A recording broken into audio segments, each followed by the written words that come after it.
Les liaisons commencent-elles ainsi? Bonne question. Michel partage des conseils inspirés de sa propre histoire incroyable.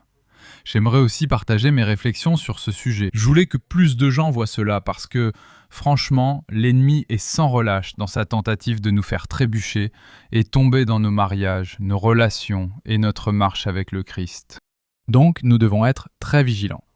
Mais avant d'entrer dans le vif du sujet, je m'appelle Cliff Buell. Si vous êtes nouveau ici, bienvenue.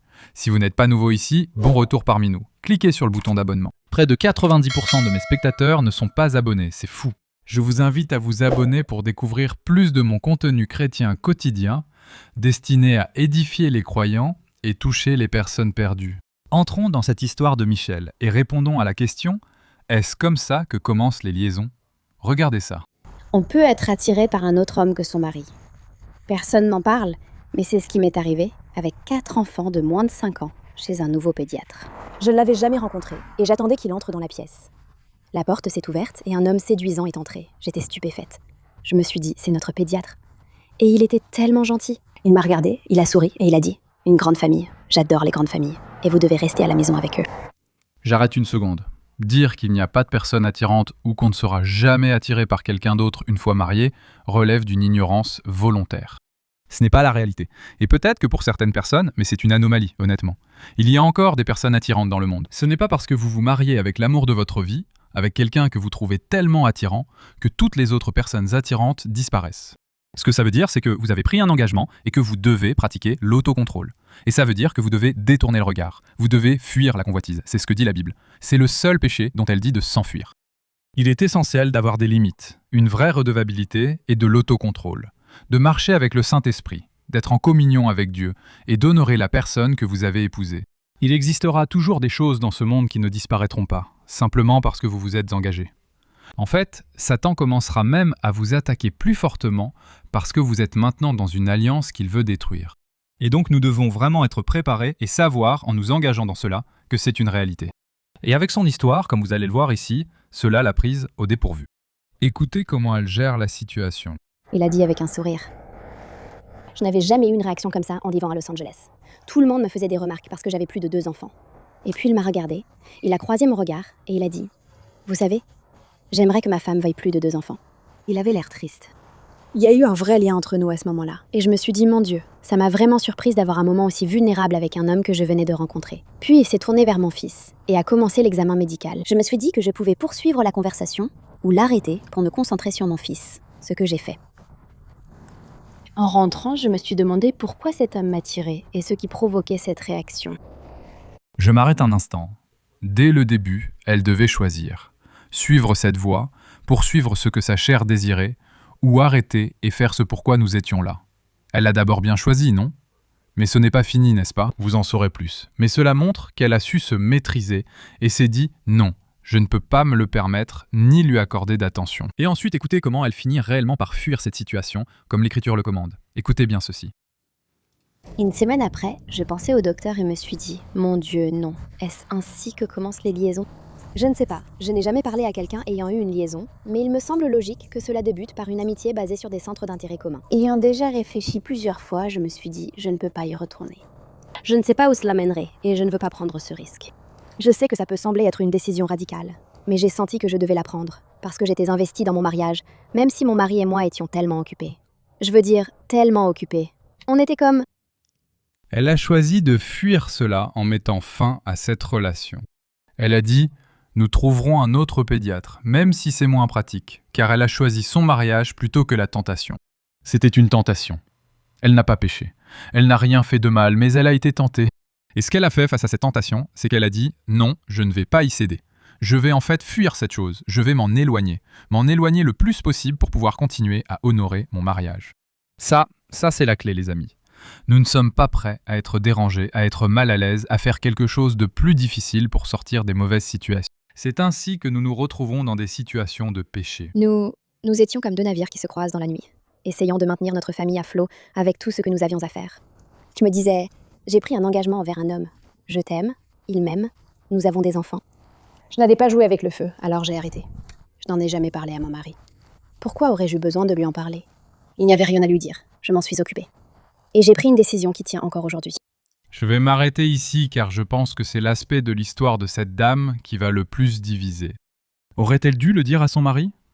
Quand j'ai vu ça pour la première fois, je me suis dit que je ne savais pas si c'était la bonne chose à faire.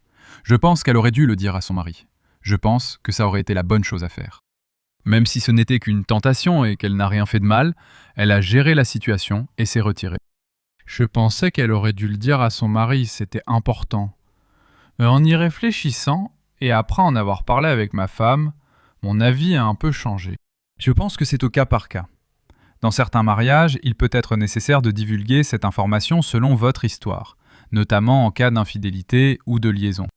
Parfois, s'il y a moins de confiance, mais que vous agissez avec intégrité sans avoir péché, il vaut mieux ne pas révéler certaines informations, car cela pourrait rendre l'autre moins en confiance pendant que vous bâtissez la confiance dans le mariage. Donc, je pense que c'est vraiment du cas par cas. Je pense que vous devriez prier à ce sujet. Vous devez connaître votre conjoint et vous devez connaître votre mariage. Et vraiment, si je vois une personne attirante et qu'il y a un certain courant, est-ce que je dois le dire à mon conjoint ? Est-ce que cela va lui faire du mal ? Est-ce que cela va renforcer notre relation ? Est-ce que je me sens coupable à propos de cette chose ? Est-ce que cela pèse sur ma conscience ? Est-ce que mon partenaire voudrait le savoir ? Il faut comprendre la dynamique ici. Si je disais à ma femme chaque fois que je voyais une femme attirante, ce serait épuisant. Là, c'était différent. Elle n'a pas juste vu un homme attirant, elle a eu un lien avec lui et il devait être le médecin de leur enfant. Beaucoup de facteurs entrent en jeu. Donc il aurait pu y avoir une conversation avec le mari à propos du pédiatre ou autre, mais on va voir des personnes attirantes tout le temps. On n'a pas besoin de prévenir notre conjoint à chaque fois qu'on en voit. On doit détourner le regard. C'est ce qu'on doit faire. Il faut regarder ailleurs. Il ne faut pas y prêter attention. On doit s'éloigner si cela risque de poser problème. Je pense qu'en tant que croyants en Christ, nous devrions atteindre une maturité permettant de regarder des personnes attirantes sans être séduits, n'est-ce pas ? Je ne pense pas que ce soit normal si tu es dans une relation engagée et qu'à chaque fois que tu vois une personne attirante, tu es immédiatement attiré par elle. Là, tu as un problème plus profond à régler. Il faut que tu travailles là-dessus. Apporte ça au Seigneur, même si tu luttes contre la convoitise ou autre. Mais il peut arriver que tu vois une personne attirante et que tu ressentes un certain courant, même si ce n'est pas intentionnel. Alors que fais-tu dans ce cas-là ? Quelle est la chose la plus sûre à faire ? Et je pense que c'est ça le but, c'est très nuancé, mais en même temps c'est aussi très clair sur la façon dont on gère les situations où l'on réalise qu'il y a un signal d'alarme. Cela pourrait être un danger pour mon mariage, cela pourrait être un danger pour ma relation avec le Christ. Comment puis-je absolument éviter cela ? Que dit l'Écriture ? Elle me dit de fuir, de partir. Écoutez bien ce qu'elle dit à la fin, c'est vraiment bien. Je vous conseille sincèrement de suivre sa page. Salut, Beginner Wife. Je n'ai pas vu beaucoup de son contenu, donc je ne veux pas trop l'approuver, mais ce que j'ai vu, elle donne de bons conseils sur le mariage, et c'est important car les mariages sont constamment attaqués par l'ennemi. Peu importe la source, les bons conseils sont toujours utiles. Regardons la fin de cette vidéo. D'accord, je suis vraiment fière de moi d'avoir pris cette décision. Je veux vous encourager. Il faudra parfois prendre des décisions difficiles pour protéger votre mariage. Vous en êtes capable, et cela en vaut la peine. Exactement, voilà, il y a des moments où vous devez prendre des décisions difficiles pour protéger votre mariage. Je pense qu'il est vraiment important de comprendre que notre mariage est la deuxième relation la plus importante que nous aurons dans cette vie. D'abord notre relation avec le Seigneur, puis le mariage, les enfants, la famille élargie, les amis, la communauté, etc. Il est essentiel de voir notre mariage comme sacré et à préserver, car il s'agit d'une alliance sous le Seigneur. Et l'ennemi va essayer de l'attaquer. Les gens vont avoir leur jugement et leurs opinions sur la façon dont vous faites les choses. Et pour être honnête, cela sera différent pour chaque mariage, mais il y a certaines choses de base pour honorer votre mariage. Il y a quelque chose dans le mariage, c'est d'avoir une relation de confiance, où vous n'avez rien à cacher.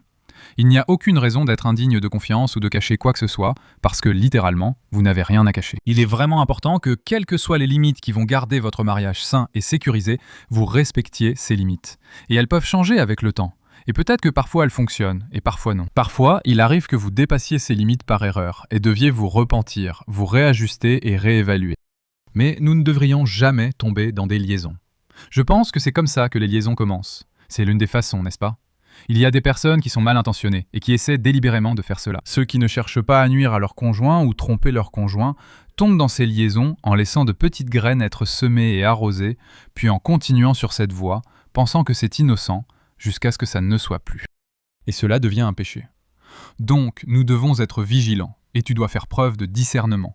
Rester vigilant et reconnaître que c'est un domaine dans lequel je pourrais tomber. C'est un domaine où l'ennemi pourrait prendre pied. Donc, je dois faire tout ce que je peux pour m'assurer que cela n'arrive pas. Je ne sais pas combien de fois je pourrais le répéter. C'est tellement important. Protège ton mariage à tout prix. J'espère que cette vidéo te bénira. J'espère que tu pourras en retirer quelque chose. Merci de t'abonner si tu aimes ce genre de contenu. Clique sur le bouton j'aime pour que la vidéo soit diffusée à plus de personnes et partage-la avec quelqu'un qui, selon toi, aimerait la voir. Merci beaucoup d'avoir regardé. Et merci beaucoup d'avoir regardé jusqu'à la fin. C'est vraiment une bénédiction. Je t'aime et que Dieu te bénisse.